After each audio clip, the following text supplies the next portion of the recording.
Estar gordo y estar flaco parecen extremos a los que se ingresa con pocos kilos de diferencia. El peso parece un asunto importante. ¿Cuánto deseamos controlar el apetito y regular a voluntad nuestra conducta frente a la comida? Comer tiene una administración instalada en la psicoactividad. Solo falta hacerse la pregunta. ¿Qué me pasa? Asistencia profesional en psicoactividad. En diálogo, la doctora Eve Kuhnmüller y el doctor Ariel Rojas, psiquiatras especialistas en psicoactividad. Quizá luego de meter la primera bocanada de aire y comenzar a respirar, nutrirse va a ser la otra conducta compleja necesaria para poder vivir. Y es compleja porque al mismo tiempo involucra un contacto permanente con el entorno, realizado a través de los sentidos, y por otra parte recibir información de todos los órganos del aparato digestivo y también del tejido graso, que va a avisar acerca de las reservas energéticas que tiene el cuerpo en el cerebro. Es decir, todo un orden que involucra a los sentidos, la percepción y los órganos que realizan la digestión, coordinados por el cerebro como una especie de administrador, como una especie de director de orquesta, que en su mayor parte va a coordinar todas estas funciones de manera involuntaria a nosotros, de manera inconsciente, pero también algunas de forma voluntaria, de forma más consciente. ¿Y qué podemos decir de lo involuntario? Aquí podemos hablar del apetito, por ejemplo, que es aquel que es percibido por cambios de niveles de azúcar y grasas en la sangre, que de esta manera comunican la necesidad de ingesta de alimentos. En cuanto a la saciedad, hay sustancias en el tubo digestivo que van avisando cuándo detener la ingesta. En este proceso intervienen las hormonas. Podemos citar algunas como por ejemplo la insulina, las leptinas, el cortisol, aquel que está tan relacionado a los cuadros de ansiedad, y también a las hormonas tiroideas. Y dentro de lo voluntario estarían entonces todas las conductas que realiza el sujeto destinadas a abastecerse de elementos nutricionales del entorno y también de la administración de los tiempos del proceso de comer. La deglución, tragar por ejemplo, es el resultado de la coordinación exacta de muchos reflejos, pero como son reflejos, son involuntarios. No los realizamos de manera consciente, pero la administración de los tiempos en que se aplican sí son de forma voluntaria. Y lo otro es que a lo largo de la experiencia de vida, y también en bastante manera de forma hereditaria, calificamos a los elementos del entorno que nos sirven de nutrientes y vamos formando una especie de gusto, una especie de predilección personal. Podríamos decir entonces que el gusto está determinado por la cantidad de energía que aporta cada alimento. Me gustaría también mencionar dos procesos importantes. Salvo algunas excepciones, todos los tejidos de mi cuerpo se renuevan antes de que yo complete los 10 años de vida. A este proceso se lo conoce como anabolismo y de ahí viene la palabra anabólico. Esto está relacionado a ganar tejido, como por ejemplo en el caso de los físico-culturistas. Lo inverso a este proceso es quemar tejido para volverlo energía, es el catabolismo, y este proceso sí está muy influido por la hormona tiroidea. Son dos procesos muy importantes y suelen estar en equilibrio en nuestras vidas. Normalmente estarían en equilibrio y eso haría suponer, al hablar de equilibrio, que existe una especie de punto medio, una especie de punto central, una especie de centro ideal, digamos así. ¿Existe un peso ideal para cada persona? ¿Existe una medida exacta que cada uno de nosotros debería pesar? Habitualmente nos identificamos, digamos, deseamos la imagen de un cuerpo que en relación con lo saludable genera deseo. Una medida, un intento de una medida objetiva es el que propone, por ejemplo, la Organización Mundial de la Salud con su índice de masa corporal, que es una razón aritmética que divide peso sobre talla al cuadrado y cuyo resultado se aplica en una tabla que dice que si la persona tiene delgadez, si está normal, sobrepeso, obesidad, etc. Como la realidad no suele aceptar mediciones, según esta tabla de índice de masa corporal, un luchador sumo y un físico-culturista, por ejemplo, marcarían con un grado de obesidad, en contra de los factores saludables de estas prácticas deportivas, digamos así. Si no hay un peso exacto, si es muy difícil hablar de un peso exacto, ¿será que existe un apetito exacto? ¿Será que las personas tenemos una buena relación con los mecanismos que regulan el apetito y la saciedad? El apetito es algo muy variable y cuando nos enfrentamos, por ejemplo, a un problema y tenemos incertidumbre y nos tensionamos, cuando sentimos ansiedad, nuestro cerebro puede recurrir temporalmente a la dopamina que generamos al comer para intentar conseguir unos minutos de calma. Pero al mismo tiempo, cuando tengo ansiedad, probablemente mi aparato digestivo no cuente con todos los recursos para digerir normalmente y además para informar la saciedad. Escuchamos con frecuencia que hay personas que cuando padecen ansiedad pueden, respecto al apetito, vivir dos situaciones. Una de ellas es que disminuye el apetito y comen en poca cantidad y con esto también interfieren en el peso, pudiendo perder peso. Y en cambio hay otras personas que constantemente están comiendo para tratar de calmar la ansiedad y con esto generar una ganancia de peso. ¿Qué me pasa? Asistencia profesional en psicoactividad. Puedes contactarnos ingresando a nuestra página web www.quemepasa.com.bo y también a través del Facebook con @quemepasapsicoactividad. Continuamos. En diálogo, la doctora Eve Kuhn-Müller y el doctor Ariel Rojas.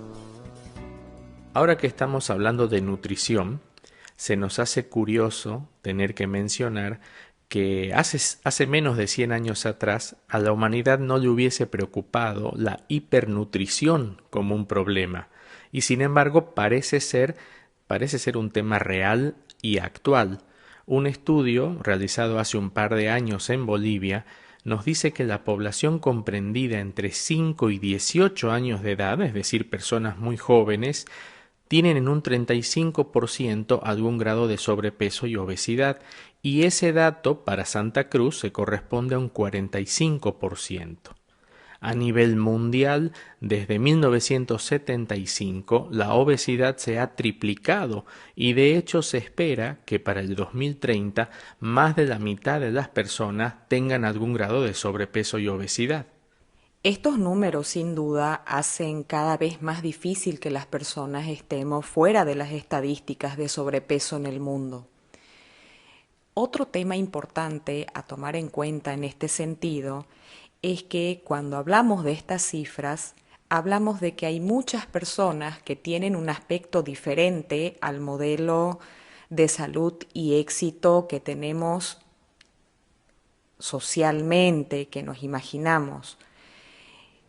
Este aspecto diferente puede generar una baja autoestima por una insatisfacción con la imagen corporal y esto puede enfrentarnos a frustraciones, generar desequilibrios de mi psicoactividad y de esta manera padecer ansiedad.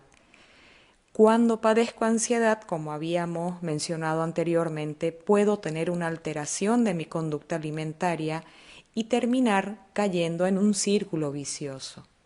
Un círculo vicioso que entendemos implica la pérdida de los hábitos saludables. Y ahí vale la pena que hablemos acerca de los hábitos porque son el concepto central que involucra hacer una buena regulación del apetito y la saciedad.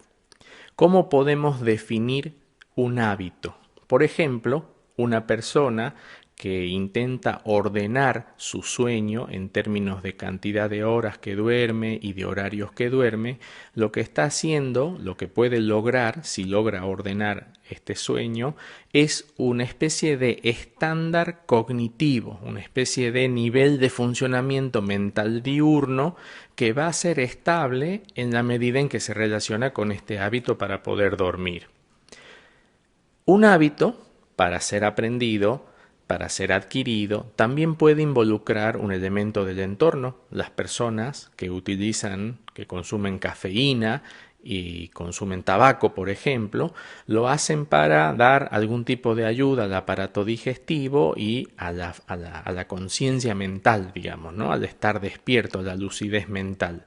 Entonces los hábitos también pueden involucrar elementos del entorno. No es fácil alcanzar hábitos apropiados, hábitos saludables para conseguir el efecto, digamos, la función del cuerpo que uno busca, y sí podemos mencionar unos cuantos problemas que aparecen en la medida en que estos hábitos pierden orden, pierden control. Así es, muchas personas ya están en un círculo vicioso de malos hábitos de alimentación que los aleja entre el equilibrio entre el peso corporal y el estado de ánimo al respecto. Esto puede generar culpa y frustración y no solamente llevarme a cuadros de ansiedad, sino que también experimentar episodios depresivos. Y hoy sabemos que experimentar aislamiento y tristeza también tiene una alta asociación con problemas de peso, justamente por los malos hábitos alimenticios que generan los síntomas de la depresión. Ahora vamos a mencionar dos enfermedades, dos entidades, dos patologías que las vamos a mencionar como una especie de apartado de todo el tema que estamos tocando sobre hábitos de apetito y de saciedad, porque merecen ser tomadas en serio y sobre todo porque estas entidades, estas patologías, tienen criterios diagnósticos específicos para ser diagnosticadas y también requieren de tratamiento médico, y son la anorexia nerviosa y la bulimia nerviosa.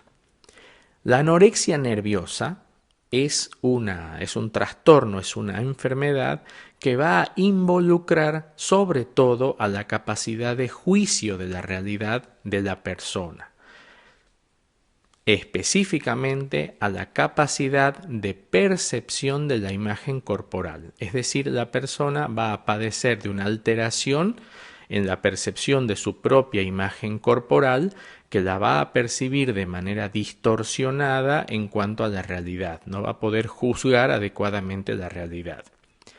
Es un trastorno que ocurre en personas muy jóvenes, pubertad, adolescencia, es muchísimo más frecuente en mujeres que en varones, y la característica es que se pierde peso o no se gana el peso suficiente hasta que se llega a producir lo que los médicos llamamos amenorrea, es decir, que se suspende la menstruación o no se inicia a la edad en que se debía haber iniciado.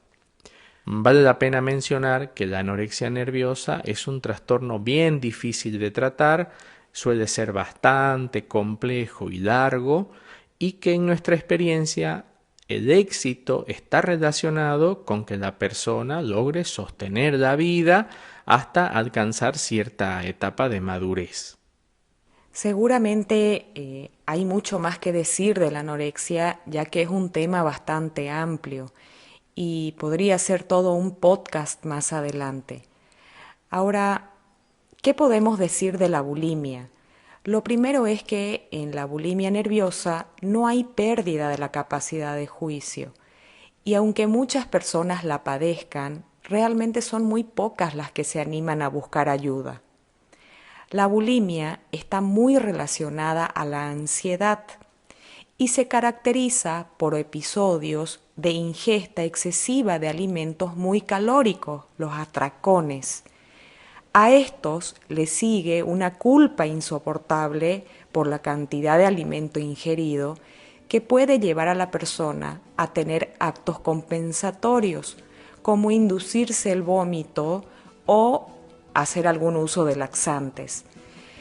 Es importante recordar que ni los atracones ni los métodos compensatorios son saludables. Lo cierto es que ambos problemas, tanto la anorexia como la bulimia, pueden tratarse perfectamente. ¿Qué me pasa? Asistencia profesional en psicoactividad. No te olvides que puedes contactarte con nosotros o agendar una cita a través de la página web www.quemepasa.com.bo. Continuamos. En diálogo, la doctora Eve Kuhn-Müller y el doctor Ariel Rojas. Antes de continuar, debemos insistir que los problemas de la conducta nutricional, la anorexia, la bulimia y la obesidad requieren de tratamiento médico y seguimiento. En el caso de la anorexia, debe tratarse el problema de juicio, y si no tratamos la ansiedad, los atracones se hacen muy difíciles de controlar. Y para todas aquellas personas que tienen que regular su peso, también existen herramientas útiles para llegar a la meta.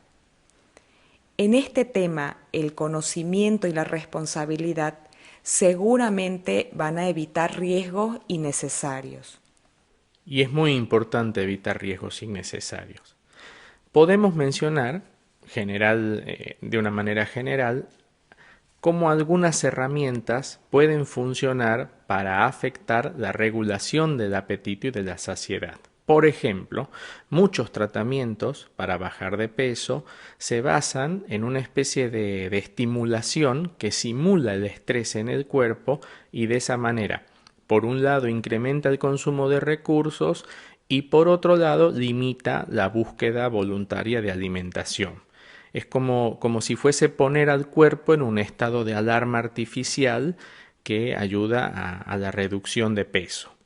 Otras herramientas, otros medicamentos afectan a la absorción específica de algún tipo de sustancia en el intestino, como por ejemplo hay productos que disminuyen la absorción de grasas a nivel intestinal. Y otros medicamentos, a propósito que mencionabas a la tiroides hace un momento, son hormonas tiroideas que son herramientas de uso endocrinológico. Así que algo en lo que ya podemos ir concluyendo es que el uso de estas herramientas sí requiere de una evaluación profesional y personalizada que haga que justamente teniendo el conocimiento necesario no se cometan errores. La cuestión es que, siendo un mecanismo tan complejo, la solución puede ser posible en medida que la propuesta sea personalizada y responsable. Luego de una evaluación hormonal, una persona puede estar apta para utilizar herramientas para tratar problemas de peso. Así como hoy tenemos una accesibilidad más fácil a la comida, también tenemos más facilidad para conseguir información y además hoy en día existen profesionales que colaboran con la medicina para hacer un control adecuado del peso corporal. Lo que quiero decir es que las cosas se pueden hacer bien. Y hacerlas bien, por muchas razones lógicas, involucra que las herramientas que se utilicen son mejores cuando las variables, como tienen que ver con las dosis o la concentración, se pueden medir y por lo tanto se pueden construir resultados a partir de esas mediciones. Casi todos los preparados de las clínicas para bajar de peso están llenos de otros medicamentos molidos y por eso tienen una fórmula a la que no puede acceder el usuario que las utiliza. Y vale la pena decir que la medicina no es una ciencia secreta, Su técnica se basa justamente en la transparencia, es decir, en que todo lo que se aplica y tiene un resultado se puede replicar en cualquier lugar y en cualquier momento siempre que se siga las mismas variables. Entonces, no vale la pena caer en engaños, no tiene sentido caer en engaños. Lo cierto es que en la actualidad no existen las fórmulas universales y si las hubiera probablemente no tendríamos problemas de peso. Lo importante aquí es entender que no todas las personas metabolizamos igual y tampoco metabolizamos igual a lo largo de nuestra vida. Cambiamos de hábitos de alimentación y actividad física mientras envejecemos. Así que lo ideal con la ingesta no es seguir dietas magistrales ni modas pasajeras. Los buenos hábitos pueden adaptarse para funcionar de manera eficiente.